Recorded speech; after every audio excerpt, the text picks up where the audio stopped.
കോൺഗ്രസിന്റെ നേതൃത്വത്തിൽ മാളികംപീടികയിൽ വി.കെ. ഇബ്രാഹിം കുഞ്ഞ് അനുസ്മരണം സംഘടിപ്പിച്ചു. KPCC general secretary Sandeep Warrier ഉദ്ഘാടനം ചെയ്തു. വി.കെ. ഇബ്രാഹിം കുഞ്ഞ് എന്ന കേരളത്തിലെ എക്കാലത്തെയും വികസന കാഴ്ചപ്പാടുള്ള മനുഷ്യസ്നേഹിയോട് സിപിഎം ചെയ്ത ചതിക്ക് വരും തെരഞ്ഞെടുപ്പിൽ കളമശ്ശേരി മണ്ഡലത്തിലെ ജനങ്ങൾ മറുപടി നൽകുമെന്ന് KPCC general secretary Sandeep Warrier പറഞ്ഞു. കോൺഗ്രസ് മാളികംപീടികയിൽ സംഘടിപ്പിച്ച വി.കെ. ഇബ്രാഹിം കുഞ്ഞ് അനുസ്മരണ സമ്മേളനം ഉദ്ഘാടനം ചെയ്ത് സംസാരിക്കുകയായിരുന്നു അദ്ദേഹം. ശ്രീ വി.കെ. ഇബ്രാഹിം കുഞ്ഞ് തീർച്ചയായിട്ടും സ്മരിക്കപ്പെടുന്നത് കേവലമായിട്ടുള്ള രാഷ്ട്രീയ നിലപാടുകളുടെ പേരിലോ അദ്ദേഹം ഉയർത്തിപ്പിടിച്ചിട്ടുള്ള രാഷ്ട്രീയത്തിന്റെ പേരിലോ മാത്രമായിരിക്കില്ല.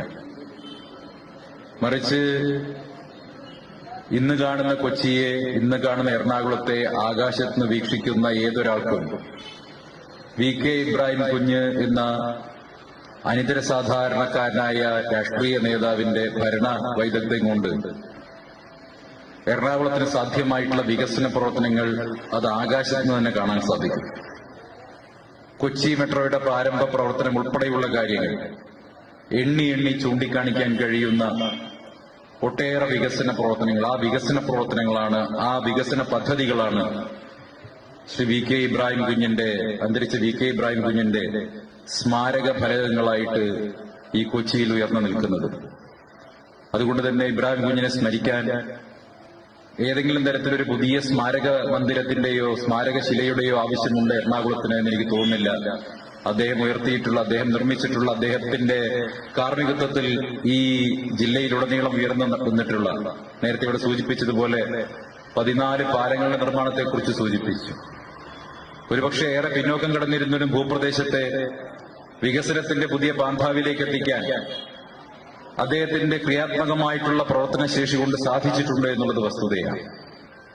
ഒരുപക്ഷെ അദ്ദേഹത്തിന്റെ പ്രവർത്തന കാലയളവിലൊക്കെ തീർത്തും വ്യത്യസ്തമായിട്ടുള്ള രാഷ്ട്രീയ പ്രസ്ഥാനത്തിന്റെ ഭാഗമായിരിക്കുമ്പോഴും അടിസ്ഥാന സൗകര്യ വികസന മേഖലയിൽ ശ്രീ വി.കെ. ഇബ്രാഹിം കുഞ്ഞ് മന്ത്രിയായിരിക്കുന്ന കാലഘട്ടത്തിൽ നടത്തിയിട്ടുള്ള വികസന പ്രവർത്തനങ്ങൾ ഒരു രാഷ്ട്രീയ വിദ്യാർത്ഥി എന്ന നിലയ്ക്ക് വളരെ കൗതുകത്തോടെയും ഒരു ഗവേഷണ ബുദ്ധിയോടെയും നോക്കിക്കണ്ടയാളാണ്. ചടുലമായിട്ടുള്ള നീക്കങ്ങളിലൂടെ അദ്ദേഹം നടത്തിയിട്ടുള്ള ഒട്ടേറെ വികസന പ്രവർത്തനങ്ങൾ, ഒരുപക്ഷെ അതിന്റെ പേരിൽ തന്നെയാണ് അദ്ദേഹം ആരോപണ വിധേയനായതും ആക്ഷേപ വിധേയനായതും.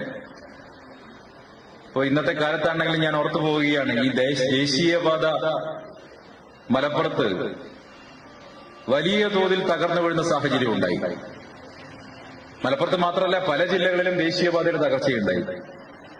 പക്ഷെ ഇന്നത്തെ പൊതുമരാമത്ത് വകുപ്പ് മന്ത്രിയുടെ പേരിൽ ആക്ഷേപമില്ല. ഇന്നത്തെ പൊതുമരാമത്ത് വകുപ്പ് മന്ത്രിയുടെ പേരിൽ അതുമായി ബന്ധപ്പെട്ട് അദ്ദേഹത്തെ ജയിലിലടയ്ക്കണമെന്ന് ആരെങ്കിലും ആവശ്യപ്പെടുന്നില്ല. മറിച്ച് തനിക്ക് യാതൊരു ഉത്തരവാദിത്വവുമില്ലാത്ത ദേശീയപാതയിൽ ഒരു പാലത്തിൽ വന്ന ഒരു ക്രമക്കേടിന്റെ പേരിൽ വി.കെ. ഇബ്രാഹിം കുഞ്ഞിനെ വേട്ടയാടുകയാണ് ചെയ്തത്. തികച്ചും രാഷ്ട്രീയമായിട്ടുള്ള വേട്ടയാടൽ നടന്നു. ഇന്ന് ജനങ്ങൾക്കത് ബോധ്യപ്പെടുന്നുണ്ട്. മറുവശത്ത് ഈ ദേശീയപാതയുടെ വികസനം മുഴുവൻ തന്റെയും തന്റെ അമ്മായിയപ്പന്റെയും നേട്ടമാണെന്ന് കൊട്ടിഘോഷിച്ചുകൊണ്ട് റീൽസിൽ നടക്കുന്ന കേരളത്തിന്റെ പൊതുമരാമത്ത് വകുപ്പ് മന്ത്രി ദിവസേന 3 നേരമാണ് റീൽസിലിരുന്നത്. അദ്ദേഹം റീൽസ് മന്ത്രിയാണ്. ഇബ്രാഹിം കുഞ്ഞ് റിയൽ ലൈഫ് മന്ത്രിയായിരുന്നു, റീൽസ് ലൈഫ് മന്ത്രിയായിരുന്നില്ല. Congress ward president CI Abdul Jabbar അധ്യക്ഷത വഹിച്ചു. MP റഷീദ് സ്വാഗതം പറഞ്ഞു. DCC പ്രസിഡന്റ് മുഹമ്മദ് ഷിയാസ് അനുസ്മരണ പ്രഭാഷണം നടത്തി. Advocate VE Abdul Gafoor, Jinshad Jinnas, Alakkad panchayat president Viji Jolly, AM Ali, panchayat vice president VB Jabbar, Congress മണ്ഡലം പ്രസിഡന്റ് ലിൻഡോ അഗസ്റ്റിൻ, സുനിൽ തിരുവാലൂർ, ലിസി ജോസ് മാളിയേക്കൽ, പഞ്ചായത്ത് അംഗം മിനി പിയൂസ് തുടങ്ങി ഒട്ടേറെ പേർ സംസാരിച്ചു.